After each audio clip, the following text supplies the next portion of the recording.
Hey, everybody. I want to say thanks again for all the support and the love and the prayers that I've been receiving. I really appreciate them. And I wanted to give you a little update. I'm doing better. Still some paralysis and or uncoordination on the right side, vision and some stroke-related stuff. But I wanted to share with you a little bit about what happened the night of the stroke and how God intervened and saved my life. And the night of the stroke, that day, Lori and I had spent a wonderful time out. We actually, for the first time, went on the motorcycle. We went into the Sonoma County, and we had a lovely time riding. We stopped for lunch. We went to one of our favorite wineries and bought some wine. Wonderful time. And then that evening, we were going to go out with some friends for dinner and a play. And it was right there in the town of Lincoln. It was a nice restaurant, and then across the street was the playhouse where we're going to see the play. And so we had got there a little bit before, and as I like to do, we were a little bit before them, and I ordered a bottle of wine. And I figured I was going to have a glass, and I'd share it with them when they got there. And took a glass, and I was already feeling kind of peckish. It wasn't too big of a deal. I kind of figured I was just super hungry. And then they showed up, and we ordered food, and we finished that bottle of wine, and we ordered another bottle of wine. Not a big deal. I am a professional wine drinker. I can hold my liquor. Normally not a thing. But by the end of the dinner, and I was as the dinner was going on, I probably had 3 or 4 glasses of wine by the time it was done. And I was having a good time, but I was surprised on how drunk I really felt. And this was around 5:30, 6 o'clock, or 6:30. So within an hour or so. And again, I didn't think much of it because I was drinking wine, and we were having a good time. And we decided to, as the evening wore on, we decided it was time to head across the street to see the play. And as I got up, I was staggering. And this is not me for 3 glasses or 4 glasses of wine. But I was, wow, there must be something in the wine that, was really hitting me harder than normal. And I literally was staggering and bumping into things and having a hard time talking. In retrospect, I was having a stroke. I didn't think anything. I thought, for some reason, the wine had hit me stronger than normally does. Lori just thought I was drunk. Mindy and Bill probably thought I had too much to drink on an empty stomach or something.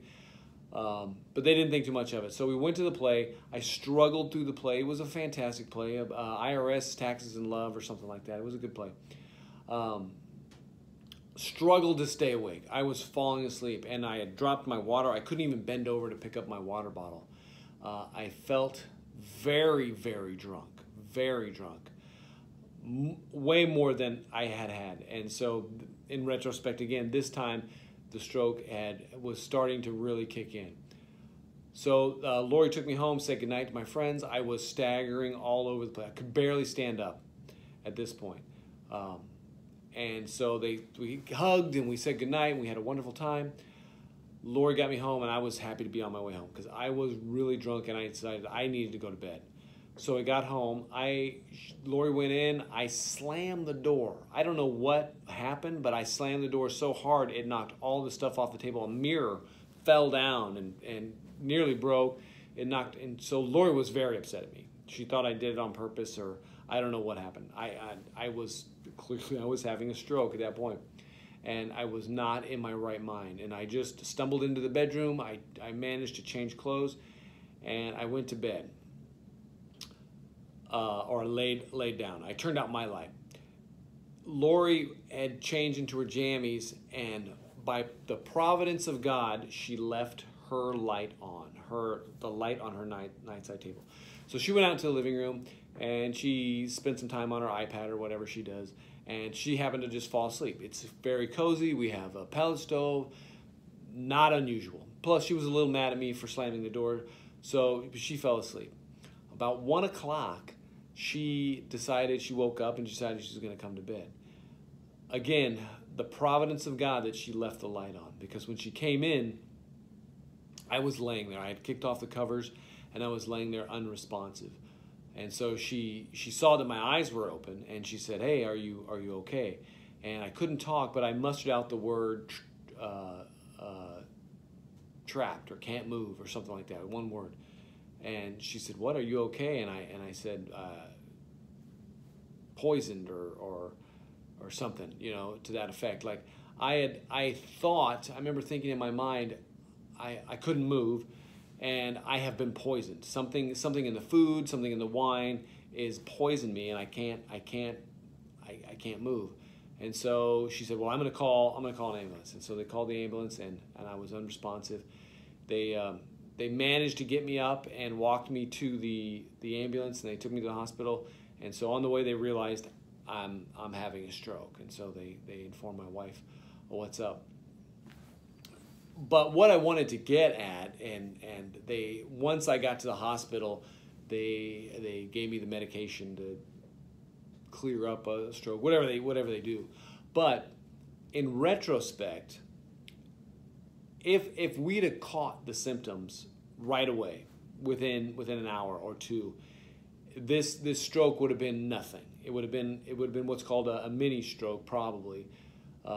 And they would have been able to give me some aspirin and get the clot to pass, but it was almost 8 hours before we caught it, in large part because we assumed that it was the alcohol. And as I was doing some research, I found, and I actually had been drinking some alcohol, so it made sense, but a lot of people have strokes not drinking a drop of alcohol, go to the doctor, and the doctor sends them home assuming they are drunk. So this is a fairly common phenomenon with stroke victims, that their first diagnosis is, "Oh, you're drunk and you're lying to me about drinking," when they haven't drunken anything. So God saw fit to have my wife leave that light on, because if she had gone to bed and the room was dark and she just climbed in bed and went to sleep, I would have likely been dead the next morning.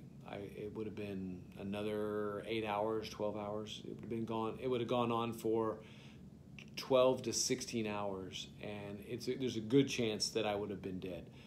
And so, which brings up a point that I believe this is from the enemy. God does not bring sickness and disease on people to teach them anything or punish them anything. That is a lie. If you believe that, that is not the heart of God at all.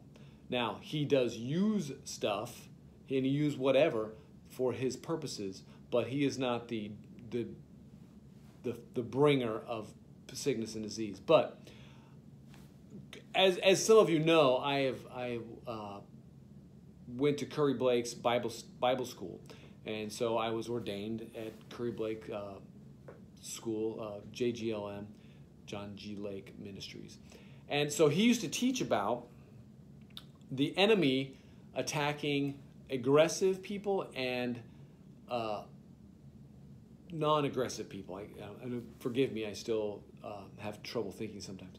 But if he tries to kill somebody who is aggressive, and I tend to be more aggressive than passive, he cannot waste time. He hits them fast, hits them something like an instant heart attack, with a stroke, something that kills them fast. His goal is to take them out and end their life quickly, because he knows that with a passive person, like cancer, he has time to wear them down.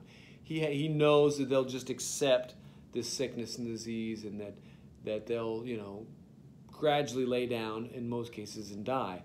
But where an aggressive person doesn't tolerate the attack of the enemy, and I tend to be more like that, and Curry is like that, and so. He fortunately has never had a serious attack that I know of, but he's like that. He would not tolerate it, and I wouldn't tolerate either. If I knew I had cancer, I would pray against it and deliver myself from it. And so the enemy has to kill you quick before you realize what's going on, and it looks like he took his best shot, and he tried to kill me that night, and God spared my life. And his whole plan was to use this stroke, as I had mentioned before, for his purpose and his glory. And I'll talk about that in another video. I've thought much about that when I did give God permission to do these kind of things, because he didn't stop. He didn't at any time ask, hey, I'm gonna give you a stroke. Is that okay? Because I have plans to use that. He did it because I had given him permission to do it years before. And I'll talk about that on another hour. But I just want you guys to know that I would be dead if it wasn't for my wife and God working through her. So I'll talk to you again soon. Be blessed.